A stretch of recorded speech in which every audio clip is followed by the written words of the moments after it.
এইভাবেই চতুর্দোলায় করে কৃষ্ণ ঠাকুর আগেই চুপি চুপি রাস মন্দিরে পৌঁছে যান। তারপরে প্রথম দিনের মতোই দ্বিতীয় দিনও বেরিয়ে পড়েছেন রাধারানী সকল ভক্তবৃন্দদের নিয়ে হই হুল্লোড় করতে করতে কৃষ্ণ ঠাকুরকে খুঁজ। আমার দিদি আর দিদির মেয়ে প্রথমবার আমাদের ধানকুড়িয়া রাস উৎসবে এসেছে আর ওরা ভীষণ আনন্দ করেছে। এই এত প্রচণ্ড গরমে অত লোকের ভিড়, আমরা তার মধ্যেও সবকিছু ভুলে নাচ করেছি ওইভাবে।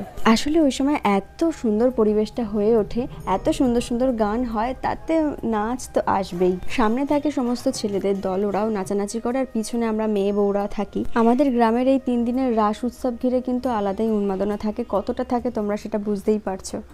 এখানে দেখো ঘেমে চান হয়ে গেছে, মানে রীতিমতো কষ্ট হচ্ছে, কিন্তু নাচ কোনোভাবেই থামানো যাবে না। তারপরে নিয়ম করে একইভাবেই হই হুল্লোড় করতে করতে রাস মন্দিরে এসে রাধারানী পৌঁছালেন। তারপরে শেষে আমি সবার মুখটা একবার একবার করে দেখিয়ে দিলাম। তারপরে আবার বাড়ি চলে আসলাম। আবার দেখা হচ্ছে তৃতীয় রাসের দিন।